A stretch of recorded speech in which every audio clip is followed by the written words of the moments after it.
warahmatullahi wabarakatuh.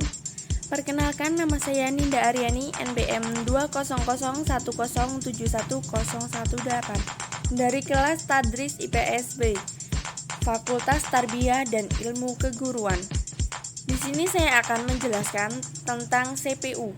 Yang pertama, pengertian CPU. CPU atau biasa disebut dengan Central Processing Unit adalah perangkat keras komputer yang memahami dan melaksanakan perintah dan data dari perangkat lunak. Istilah lain dari CPU adalah prosesor. Sering digunakan untuk merujuk ke CPU. Mikroprosesor adalah CPU yang diproduksi dalam sirkuit terpadu. Sejak pertengahan 1970-an, mikroprosesor sirkuit terpadu telah digunakan dan menjadi aspek penting dalam pelaksanaan CPU. Nah, contoh gambar CPU adalah seperti ini. Bisa kalian lihat. Dan yang kedua adalah komponen-komponen CPU. Yang pertama, unit control. Unit control yang mengatur jalannya program.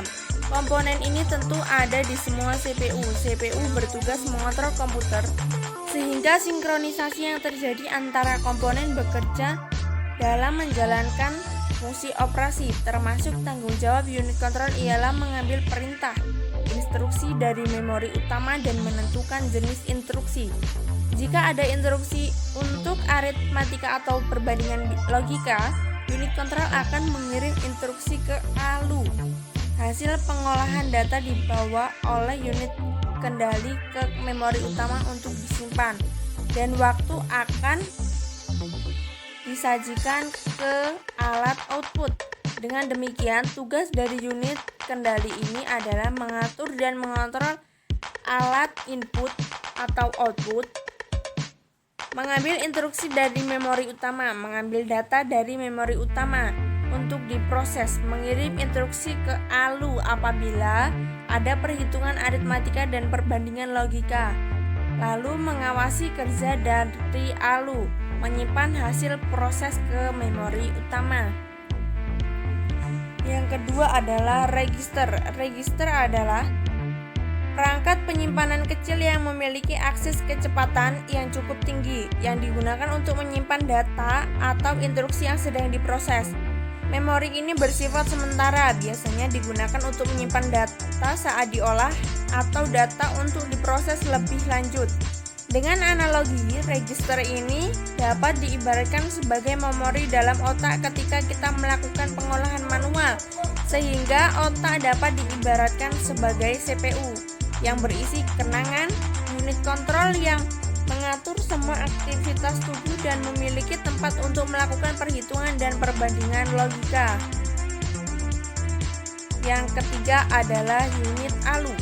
Unit ALU berfungsi untuk melakukan operasi aritmatika dan operasi logika berdasar instruksi yang ditentukan. ALU sering disebut sebagai mesin dikarenakan pada bagian ini ALU terdiri dari dua bagian, aritmatika setahun dan boolean untuk logika yang masing-masing memiliki spesifikasi pekerjaan sendiri.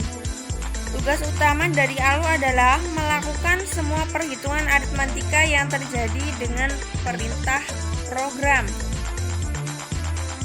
Yang keempat adalah CPU interconnections, adalah sistem koneksi dan bus yang menghubungkan komponen internal CPU, yaitu ALU, unit kontrol dan register-register, dan juga dengan bus-bus eksternal CPU yang menghubungkan dengan sistem lainnya seperti memori utama, piranti masukan atau keluaran. Dan ini adalah bagian-bagian CPU. Yang pertama adalah caching. Yang kedua adalah prosesor. Prosesor adalah otak atau induk dari pemrosesan komputer. Dan ini adalah motherboard, merupakan sebuah papan sirkuit yang berfungsi sebagai tempat dudukan komponen elektronik atau komponen komputer yang saling terhubung. Fungsi utamanya untuk menghubungkan tiap komponen agar dapat saling berkomunikasi dan bertukar data satu sama lain. Dan ini adalah RAM. merupakan memori utama pada komputer yang berfungsi sebagai tempat penyimpanan data yang telah diproses. Dan ini adalah hard disk. Seperti ini bentuknya dan fungsinya sebagai tempat penyimpanan data secara konvensional yang umum digunakan. Ini adalah VGA, Video Graphic Editor Card. Merupakan komponen yang berfungsi untuk mengolah data grafis untuk ditampilkannya ke monitor. Dan ini adalah sound card yang fungsinya untuk mengolah data berupa audio atau suara dari perangkat keras yang terkait seperti speaker dan mic. Dan ini adalah optical disk drive atau sering disebut dengan CD atau DVD ROM, yang merupakan komponen yang berfungsi untuk membaca dan menulis pada piringan DVD atau CD. Dan ini adalah contoh gambar power supply, berfungsi untuk meneruskan atau mengalirkan listrik ke setiap komponen komputer agar dapat beroperasi. Salah satu fungsi-fungsi CPU adalah fungsi CPU. Seperti kalkulator, hanya jauh lebih kuat pengolahannya daya CPU.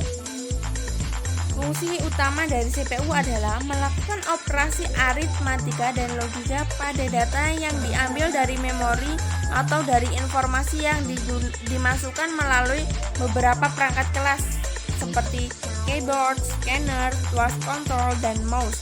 CPU dikontrol menggunakan sekumpulan instruksi perangkat lunak komputer.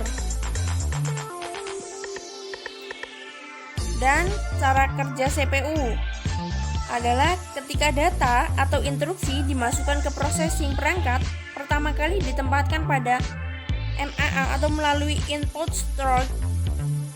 Jika dalam bentuk instruksi disimpan oleh CPU atau control unit di program stroke, yang tetapi merupakan bentuk data yang disimpan dalam working stroke.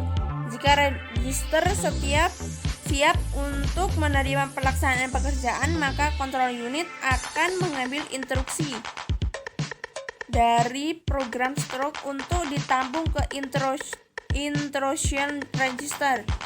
Jika pengerjaan yang dilakukan oleh instruksi yang aritmatika atau logika, ALU akan mengambil alih operasi yang harus dilakukan berdasarkan set instruksi dan hasilnya disimpan dalam akumulator. Percabangan instruksi. Di sini saya akan menjelaskan tentang percabangan instruksi, yaitu yang pertama adalah tahap 1 berisikan pemrosesan CPU di mana control unit mengambil data atau instruksi dari main memory ke register. Yang kedua, tahap 2 berisikan pemrosesan CPU di mana control unit memberikan data atau instruksi dari register ke main memory untuk ditampung ke MAA setelah instruction fetch dilakukan dengan waktu yang di panggung 1. Ditambah di panggung 2 disebut dengan siklus mesin. Program counter dalam CPU umumnya bergerak secara berurutan. Namun beberapa petunjuk di CPU disebut instruksi melompat, memungkinkan CPU untuk mengakses instruksi yang tidak dalam rangka. Cabang instruksi tersebut dapat cabang bersyarat, memiliki kondisi tertentu atau non-kondisional. Sebuah cabang dari non-kondisional selalu berpindah ke sebuah instruksi baru yang berada di luar aliran instruksi. Sementara sebuah cabang bersyarat akan memeriksa hasil pertama operasi sebelumnya untuk melihat apakah cabang instruksi akan dijalankan atau tidak. Bilangan yang ditandatangani. Kebanyakan CPU dapat menangani dua jenis bilangan, yaitu fixed point dan floating point.